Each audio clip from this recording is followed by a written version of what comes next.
자, 안녕하세요.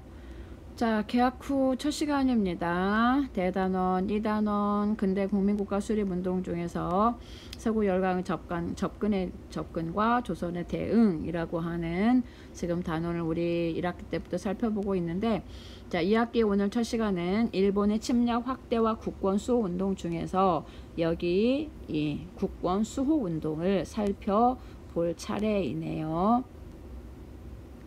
자, 오늘의 학습 목표는 항일 의병운동의 전개 과정을 파악하고 시기별 특징을 설명할 수 있다라고 해서, 자, 우리가 1학기 때에 일본의 침략 확대에 대해서 쭉 살펴봤었는데, 그 침략 확대에 대해서 오늘의 주제는 어떻게 우리가 그거에 대해서 저항했느냐라고 하는 수호운동 중에서도 바로 의병을 살펴보도록 그렇게 할 거예요. 자, 우리 잠시 그럼 일본의 침략이 어떻게 확대되어 갔는지 그 과정 1학기 때 배웠던 거 잠깐 살펴보고 오늘의 내용으로 들어가도록 그렇게 할게요. 자, 일본의 침략의 본격적인 시작은 우리는 여기에 있는 러일 전쟁에서부터 출발을 합니다. 자, 1904년 러시아가 일본에게 패배하게 되면서 서구 열강이 일제가 우리 한국을 지배하는 것을 인정하게 되면서 여기서부터 본격적으로 일제의 침략이 이제 시작이 되는 거예요. 자, 러일 전쟁이 시작이 되면서 한일 의정서를 체결해서 군사규지를 자유롭게 사용하게 되었던 것. 그 다음에 제1차 한일협약을 통해서 우리나라의 고문을 파견하면서 우리의 정치를 간섭. 그 다음에 제2차 한일협약인 을사늑약으로 인해서 우리의 외교권을 가져가고, 그 다음에 새로운 황제였던 순종과의 신협약을 통해서 군대를 해산하고 차관 정치를 이루게 되는 거. 그 다음에 1909년과 10년에 사법권과 경찰권을 강탈하게 되고, 그 다음에 드디어 1910년 8월 29일 날 우리의 주권이 넘어가는 것이 바로 일제의 침략 과정이잖아요. 그래서 우리가 1학기 말에 일제 침략이 이렇게 진행이 되어 간다라고 하는 것을 배웠는데, 그러면 이제 오늘은 이 침략에 대해서 우리가 어떻게 국권을 지키기 위해서 애쓰는지 그것을 살펴볼 건데, 자, 국권 수호 운동 두 가지로 이렇게 진행이 되네요. 항일 의병 운동과 애국 계몽 운동으로 진행이 되는데, 자, 여기 항일 의병 운동이라는 것은 우리의 주권을 지키기 위해서 칼로 싸우는 거예요. 칼로 직접 너희들이 우리를 쳐들어온다고? 안 돼! 하고서 직접 칼로 맞서서 싸우는 것이 바로 의병이고요. 애국 계몽운동은 야, 우리가 쟤네들하고 지금 칼로 싸워서 이길 수 있니? 아니거든. 그러니까 우리는 지금은 싸울 힘을 길러야지 돼. 뭐 해야지 돼? 실력을 길러야지 돼. 라고 해서 실력을 기르는 것으로 일제와 맞서 싸우려고 하는 이런 애국 계몽 운동이 있는데, 이 두 가지 것에 대해서 오늘은 바로 1번 항일 의병 운동을 살펴볼 거예요. 이 항일 의병 운동은 바로 위정 척사 사상을 계승한 건데, 자, 위정 척사 사상 기억이 가물가물하죠. 자, 위정 척사 운동이 뭐였나요? 바른 것을 지키고, 여기서 바른 것은 우리의 전통을 말하죠. 우리의 전통, 문화, 사상, 제도 이런 것들을 바른 거다라고 인식을 했고요. 여기서 사라고 하는 것은 나쁜 거야.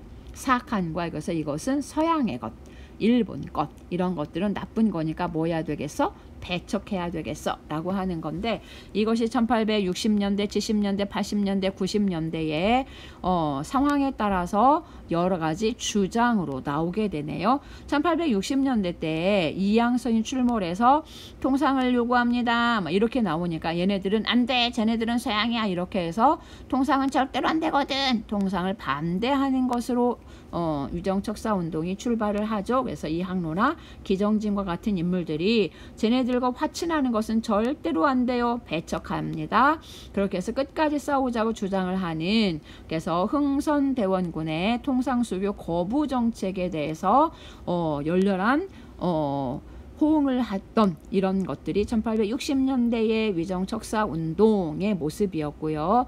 그런데 이제 1870년대 흥선 대원군이 물러나고 민씨 세력들이 집권을 하게 되면서 강화도 조약이 체결되네 마네 운요 사건이 벌어지고 이렇게 해서 우리나라 문을 열 것 같은 이런 분위기들이 되니까 절대로 문을 열면 안 돼 라고 하는 개항 반대 운동이 바로 1870년대 때에 벌어지는 위정척사 운동이었었죠. 대표적인 인물로 최익현을 들 수가 있고요. 최익현. 그래서 최익현이가 외양일체론, 일본 놈이나 서양 놈이나 한 놈이야 이렇게 하면서 절대로 일본에게 문 열면 안 되거든요. 이렇게 해서 강화도 조약을 반대했었던 것이 70년대 때.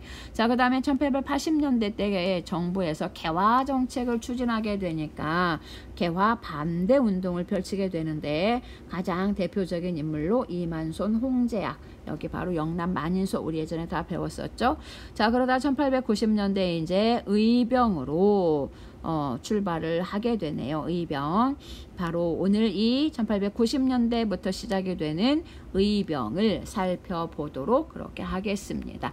자, 바로 여기 이 시기에 일제가 우리를 향한 침략을 확대하는 이 시기 때의 의병은 3번에 걸쳐서 진행이 되는데요. 첫 번째 1895년 을미사변, 명성황후가 시해되는 을미사변이 벌어지고 바로 이어서 을미개혁이 단행되죠. 근데 그 을미개혁 중에서도 단발령이 단행이 되면서 이렇게 해서 이 두 가지의 사건이 원인이 되어서 유인석과 이소웅 등 유생들이, 바로 위정척사 사상을 가진 유생들이 농민과 바로 동학의 자녀 세력과 규합을 해서 이제 일으키는 것이 을미의병이었었죠. 동학의 자녀 세력 좀 여러분들 기억이 좀 가물가물하죠. 자, 1894년 동학 농민운동이 벌어졌었던 해예요. 그래서 바로 투옥된, 처형된 동학교도들 외에 나머지 여기저기 숨어 있었던 사람들이 바로 을미의병 때 가담하게 되고요. 그런데 1896년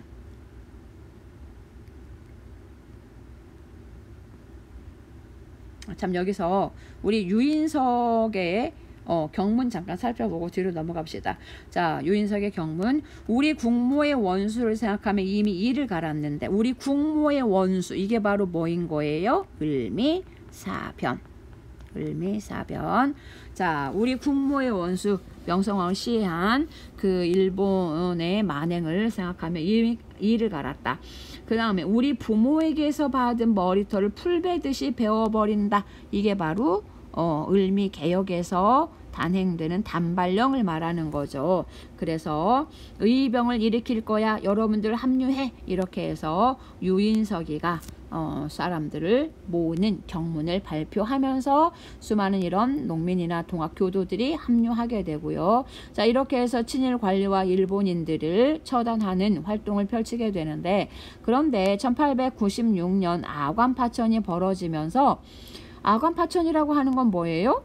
고종이 러시아 공사관으로 가는 거죠. 그러니까 러시아 공사관으로 가게 되니까 우리나라의 친러 내각이 들어서게 되고, 그러다 보니까 바로 여기 을미사변과 을미개혁에 의해서 원래 일 내각이 들어섰는데 아관파천으로 인해서 친일 내각이 붕괴되고 친러 내각이 들어서니까 모든 을미개혁이 중단되는 거예요. 을미개혁이 중단되거든. 그러면서 고종이 을미개혁 중 가장 문제되었던 이 단발령도 역시 처리를 하게 돼요. 야들아, 너희들 머리 자르고 싶으면 자르고 말고 싶으면 말어, 두 발의 자유화란다. 이렇게 해서 단발령을 처리하니까 바로 이 을미의병이 단발령 때문에 지금 일어났는데 이게 지금 하나 없어진 거잖아요. 그쵸? 거기에다가 고종께서 또 뭐라 그러느냐, 야, 너희들 명성황후 시해 사건으로 인해서 일어나고 그러는데 너희들의 내 충심은 알았어, 그래 고맙다, 그러나 이제 됐어, 이렇게 해서 고종께서 직접 해산을 권고하게 돼요. 이렇게 되면서 우리는 황제의병을 거부하면 안 되지, 이렇게 하면서 결국에 대부분의 활동이 중단되는 참 어처구니 없는 일이 벌어지게 돼요. 이렇게 해서 을미의병은 별다른 활동 없이 중단되게 되었고요. 자, 그로부터 10년이 지나서 을사늑약이 체결이 되었습니다. 을사늑약이 체결이 되면서 을사의병이 일어나게 되는데, 자, 여기 보면 민종식, 신돌석 또는 여기 밑에 최익현 이런 사람들이 주동 의병장이었는데, 여기서 가장 이제 특징적인 것은 바로 평민 출신 의병장인 신돌석이가 등장하는 거예요. 물론 지금 여기 평민 출신 그랬으니까 지금은 1894년 제1차 갑오개혁에 의해서 신분제가 지금 폐지된 뒤잖아요. 그래서 이 사람이 지금도 평민 신분이야 라고 하는 것은 아니지만 평민 출신의 의병장이 바로 을사의병 때 처음으로 등장하였다라고 하는 굉장히 의미 있는 그런 상황이네요. 자, 그 다음에 이 최익현은 전라도 퇴인해서, 그 다음에 신돌석은 태백산 일대에서 의병들을 규합해서 열심히 활동을 펼치게 되었고요. 자, 이 최익현의 경문을 한번 잠깐 살펴봅시다. 자, 작년 10월에 저들이 한 행위는 만고 일찍이 없던 일로서 억압으로 한 조각의 종이에 조인하였다. 바로 이게 뭐를 말하는 거예요? 을사늑약을 말하지. 을사늑약, 억압으로 한 조각의 종이에 조인했다 라고 하는 바로 이 을사늑약이 체결된 거에 대해서 어떻게 우리가 싸우지 않을 수 있느냐. 얘들아 일어나라, 의병 일어나라, 이렇게 해서 결국에 일어났던 것이 을사의병이었고요. 자, 그 다음에 이제 1907년에 정미의병이 일어나게 되는데, 자, 정미의병은 자 을사늑약에 의해서 을사늑약을 체결한 뒤에 고종이 헤이그에다가 특사를 파견하는 그런 저항의 모습을 하게 되죠. 그래서 헤이그 특사를 파견하게 되는데, 이 헤이그 특사를 파견한 것을 트집 잡아서 고종을 강제로 퇴위시키게 돼요. 그리고서 고종의 뒤를 이은 순종 황제의 명령으로 군대를 해산하게 된답니다. 자, 대한제국의 군대 해산 봅시다. 자, 나라 일이 많이 어렵다. 그래서 쓸데없는 비용을 절약해야 되겠어. 지금 나라에 돈이 너무 부족해. 그래서 황실을 호위하는 데 필요한 사람들을 뽑아두고 그 밖에는 뭐 해야 되겠어? 해산해야 되겠어 라고 하는 명령을 내려서 군대를 해산하게 돼요. 그랬더니 이 해산된 군인들이 바로 의병에 합류하게 되면서 전투력이 굉장히 향상되게 됩니다. 지금까지 의병들은 유생의병장과 그 다음에 일반 농민 의병들이기 때문에 그들은 전투에 대해서 전혀 모르는, 전투와는 거리가 먼 전투의 문외한들이라고 얘기할 수가 있는데, 바로 해산된 군인들이 합류하다 보니까 무기가 더 훨씬 보강이 되고, 그 다음에 어떤 전투 기술들이 들어가게 되면서 전투력이 향상되었고요. 거기에다가 이번에 정미의병의 특징은 뭐냐? 다양한 계층들이 합류하였다라고 하는 것, 다양한 계층이 전국에서 참여하였다라고 하는 것이 특징이고요. 그래서 정미의병은 그 전의 의병과 달리 뭐라고 얘기하느냐? 자, 거족적 의병 전쟁이다라는 표현을 하게 돼요. 그 앞에 있었던 의병들은 의병운동, 의병활동 이렇게 표현을 하는데, 정미의병만큼은 전쟁이다라고 하는 표현을 사용할 만큼 굉장히 전투력이 향상되었댔어요. 그리고 또 하나의 특징이 무엇이냐 하면은 각국 영사관에다가, 우리나라에 와 있던 영사관에다가 공문을 발송해요. 자, 우리는 의병은 국제법상 교전단체야. 이것을 바로 인정해 줄 것을 요구하였는데, 이게 무슨 말이냐? 그 전까지는 의병을 뭐라고 표현했느냐? 폭도라고 표현을 했어요. 폭도. 폭도들이 여기저기에서 폭동을 일으켰대요. 요즘 말로 얘기하면 테러라고 얘기하는 거야. 무기를 가지고 여기 가서 저기 가서 부수고 사람 죽이고 이렇게 바로 이 의병들을 오늘날 표현으로 얘기한다면 테러리스트들로 표현을 한단 말이죠. 근데 사실은 우리는 테러가 아니잖아요. 왜? 우리나라를 대한제국이라고 하는 나라를 일본이 먹겠다고 덤벼드니 당연히 우리를 지키겠다라고 하는 것은 당연한 거죠. 그래서 국제법상 A 국가와 B 국가 간에 이루어지는 전투라고 하는 것으로 봐달라. 우리는 절대로 테러리스트가 아니야 라고 하는 것을 요구하는 공문을 발송하고 그 다음에 자 서울로 올라가고 싶어요. 왜? 지금 서울에 있는 일본 쫓아내야 되겠어. 그래서 서울로 나아갈 진이에요. 나아가서 공격하는 서울 진공작전을 펼치기 위해서 전국에 있는 모든 의병들이 어디에 모였느냐? 경기도 양주에 모였어요.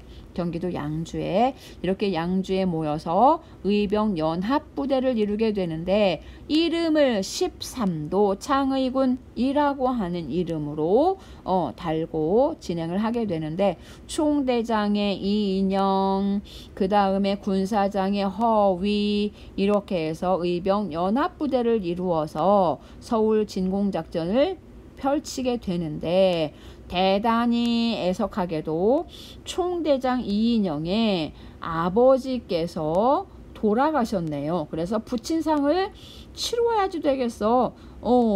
그래서 결국에 여러분 죄송합니다 하고서 총대장이 자리를 비우게 돼요. 고향으로 내려가 버렸어. 자, 그렇게 되고 그 다음에 일본군과 싸워보지만 일본군의 막강한 전투력을 당할 수가 없어서 결국 13도 창의군은 실패로 끝나게 되었고 그래서 바로 여기에서 전사하거나 체포된 사람들 외에 사람들이 여기저기 흩어지게 되는데 이들 중에 일부가 바로 호남 지방으로 내려가서 거기에서 의병 투쟁을 계속하게 돼요. 그러다 보니까 일제가 이 의병들의 활동에 대해서 굉장히 신경이 거슬리는 거야. 낮에는 보니까 다 선량한 농민들처럼 열심히 농사를 짓는데 어디에서 숨어있다 기어나오는지 모르겠는데 밤에 기어나가지고 여기저기 부시고 다니고 사람들 죽이고 다니고 일본 사람들 그러니까 도대체가 아무리 눈을 씻고 봐도 낮에 찾을 수도 없고 그렇게 되니까 어떻게 되냐면 바로 이 호남은 저기 전라도 쪽이잖아요. 그래서 바로 그쪽 지역에 대토벌 작전을 펼치게 돼. 그래서 그냥 너 의병이지 이렇게 해서 그 사람을 사살하는 것이 아니라 그냥 의병 활동을 했든지 안 했든지 너희들이 일단은 다 알잖아. 누가 활동했는지 알잖아. 너희들이 근데 신고도 안 하잖아. 그러니까 결국은 남자들을 활동할 만한 의병으로 활동할 만한 남자들을 다 싸그리 처형하게 되는 것이 바로 남한 대토벌이에요. 이렇게 해서 결국 의병 활동은 굉장히 위축되게 되고 이들은 해외로 거의 대부분이 다 이동을 하게 되었고요. 그렇게 해서 만주나 연해주에 가서 독립운동을 할 수 있는 기지를 만든다든지 나라가 망한 뒤에는 더 이상 이제 의병은 아니죠. 나라가 망한 뒤에는 그래서 독립군이 되어서 대일 항쟁을 계속하게 됩니다. 자, 오늘의 여기 지금 수업했던 거 의병에 대해서 잠깐 이렇게 정리만 하고 오늘 수업을 마칠게요. 자, 1895년 을미의병에서 유인석이나 이소음과 같은 그 다음에 1905년 을사의병 때의 최익현, 신돌석, 정미의병 때 이인영, 허위 이런 분들이 의병장으로 해서 활동을 하였네요. 자, 오늘의 수업은 내용이 뭐였나요? 일제가 러일 전쟁 후에 우리의 주권을 빼앗아가는 그런 침략에 대한 우리 민족의 저항, 국권 수호 운동 중에서 특별히 오늘은 칼로 싸우는 의병에 대해서 살펴보았고요. 다음 시간에는 의병 말고 또 하나가 있다 그랬었죠. 일단 우리가 실력을 기릅시다 라고 하는 애국 계몽운동에 대해서 다음 시간에 살펴보도록 할게요. 여러분들 수고 많이